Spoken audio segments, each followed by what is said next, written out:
Dans le quartier de Sacré-Cœur, la maison peinte en blanc cassé attirait tous les regards. Une cour toujours propre, des fleurs bien taillées, une voiture soigneusement garée chaque soir. À l'intérieur vivait la famille Ndiaye, que tout le monde citait en exemple. Le père, Ndiaye, travaillait dans une grande administration. La mère élégante et discrète participait aux réunions de quartier. Leur fils, Adama, était poli, bien habillé, toujours salué avec fierté. Juste en face habitait Hawa, une jeune femme d'une vingtaine d'années, étudiante en sociologie. Elle observait souvent la rue depuis son balcon carnet à la main, notant des choses pour ses recherches sur la vie communautaire. Elle n'était pas curieuse par nature, mais attentive. Elle aimait comprendre ce qui se cache derrière les apparences. Et cette maison, justement, semblait trop parfaite.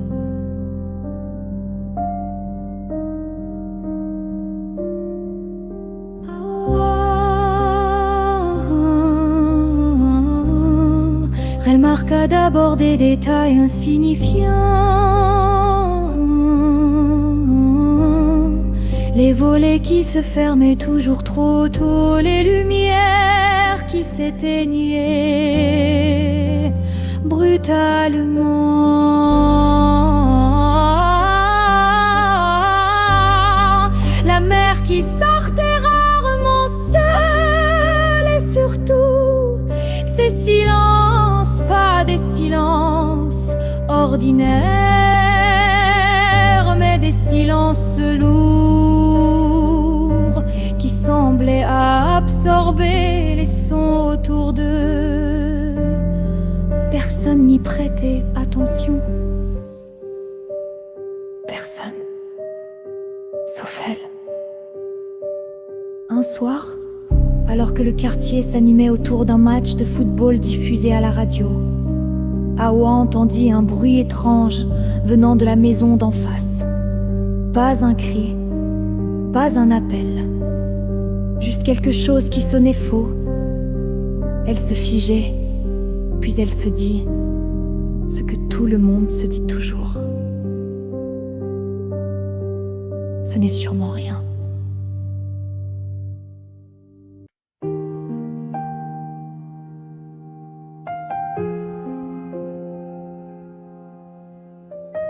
Les jours passèrent, mais l'impression ne quittait pas Hawa. Chaque fois qu'elle croisait Madame Ndiaye, celle-ci souriait, mais son regard semblait ailleurs, comme si elle vivait constamment en apnée. Le fils, Adama, autrefois vif, avait changé. Il évitait les regards, marchait vite, comme s'il voulait disparaître dans l'asphalte. Hawa tenta d'en parler prudemment à la boutique du coin. Elle évoqua les silences de la maison d'en face. Les femmes haussèrent les épaules. C'est une bonne famille, dit l'une. Il ne faut pas chercher les problèmes là où il n'y en a pas, ajouta une autre. Le mot respectabilité revenait souvent, comme un bouclier, comme une excuse. Une nuit, Hawa fut réveillée par un bruit sourd. Elle se leva, s'approcha de la fenêtre. Dans la pénombre, elle vit Madame Ndiaye, assise dans la cour, immobile. Pas de téléphone, pas de lumière, juste elle, seule, sous le ciel. Hawa sentit quelque chose se serrer en elle. Elle hésita à sortir, elle n'osa pas. Et cette hésitation lui laissa un goût amer. Le lendemain, tout semblait normal. La voiture était lavée, les fleurs arrosées. Le père saluait les voisins avec assurance. Le quartier respirait la tranquillité. Mais Hawa comprit alors une chose essentielle. Le calme peut être un masque. Et parfois, le plus dangereux.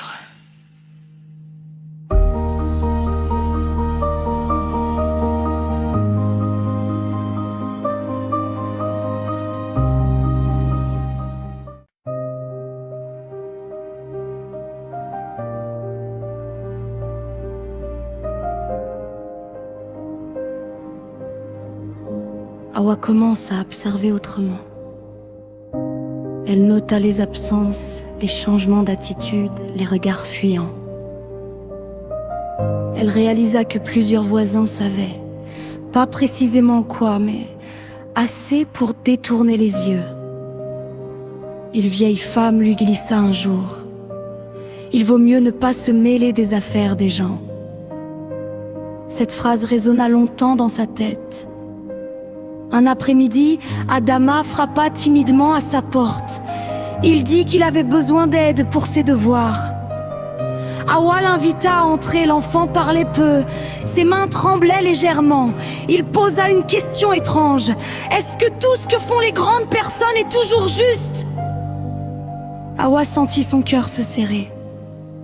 Elle répondit doucement: non. Et parfois, les enfants ont le droit de dire que quelque chose ne va pas. Après ce jour, Hawa ne dormit plus tranquillement. Elle repensait à ses cours, à ses recherches, à tout ce qu'on disait sur la responsabilité collective.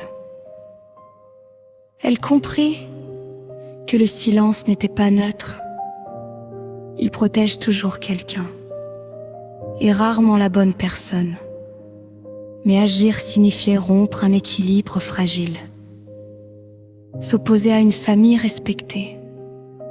Mettre en danger sa propre tranquillité. Elle se demanda si elle était prête à en payer le prix.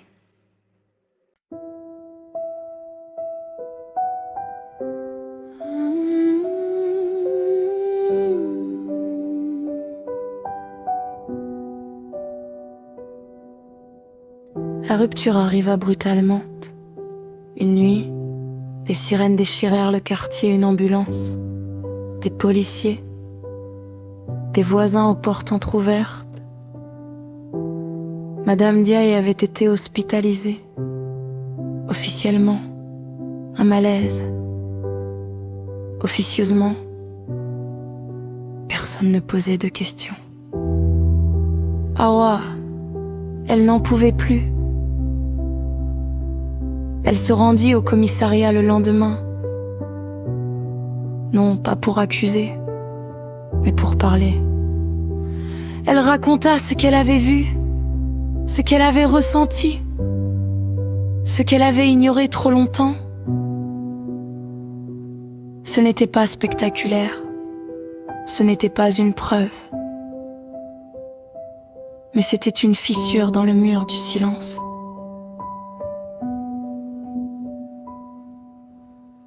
L'enquête débuta discrètement. Le quartier s'agita. Certains regardaient Hawa avec méfiance, d'autres avec soulagement. La maison d'en face perdit peu à peu son aura. Les volets restaient fermés. Le père s'absentait souvent. Le fils ne sortait plus.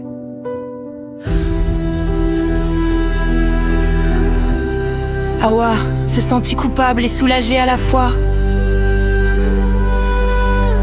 Elle comprit que faire ce qui est juste n'apporte pas toujours la paix immédiate. Mais elle savait aussi que revenir en arrière était impossible.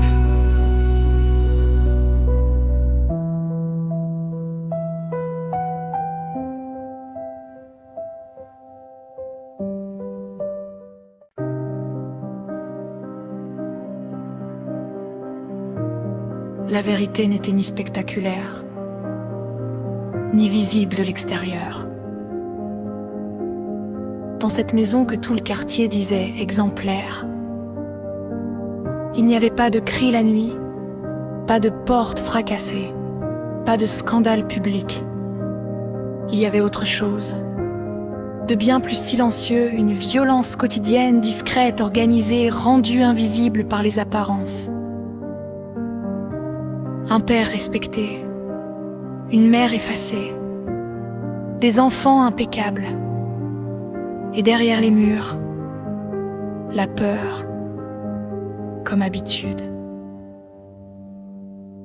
Ce qui s'y passait, ce n'était pas un accident ni un moment de colère isolé.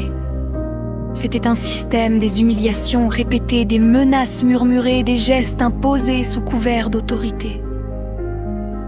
Les enfants apprenaient très tôt à se taire, à obéir, à sourire dehors et à se dissoudre dedans. La mère, elle, savait. Elle savait depuis longtemps. Mais la peur, la dépendance et le regard du quartier l'avaient enfermée dans le silence. La jeune voisine comprit alors que le vrai drame n'était pas seulement ce qui se passait dans cette maison, mais tout ce qui ne s'était pas fait autour. Les salutations polies, les « ils sont si bien », les soupçons étouffés par le confort de ne pas savoir. Le silence collectif avait été un complice patient, presque bienveillant. Personne n'avait posé la question qui dérange. Personne n'avait frappé à la porte au bon moment.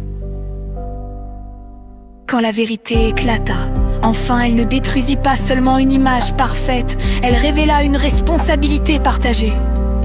Car ce qui s'était passé dans la maison d'en face aurait pu s'arrêter plus tôt. Un regard qui insiste, une parole qui ose, un doute pris au sérieux.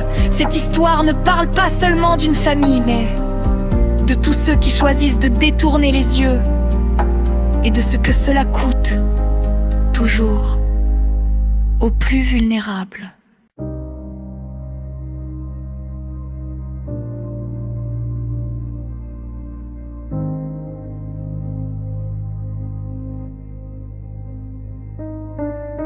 Il y a des injustices qui ne crient pas.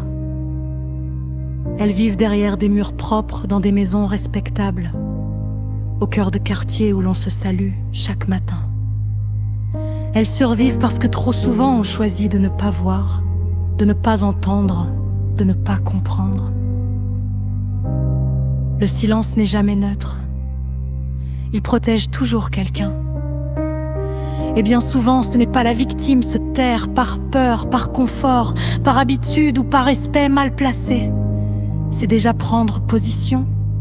C'est accepter que l'inacceptable continue, à visage couvert. Nous aimons penser que l'injustice est l'affaire des autres, qu'elle commence loin de nous, qu'elle ne nous concerne pas, mais chaque fois que nous détournons les yeux, chaque fois que nous excusons l'indéfendable, nous devenons un maillon de la chaîne, une chaîne qui enferme, qui étouffe, qui détruit lentement. Alors, posons-nous la vraie question. Quel monde construisons-nous avec notre silence ? Et surtout, que deviendrait ce monde si un jour nous décidions de parler, d'agir, de protéger au lieu de couvrir ? Refuser d'être complice, ce n'est pas être parfait. C'est avoir le courage de dire que certaines choses ne doivent plus être tolérées. C'est comprendre que la dignité humaine ne se négocie pas, qu'elle se défend, même quand cela dérange. Cette histoire n'est pas seulement une histoire. C'est un miroir. Et ce que nous en ferons après l'avoir écouté dira beaucoup de qui nous sommes et de ce que nous choisissons de devenir.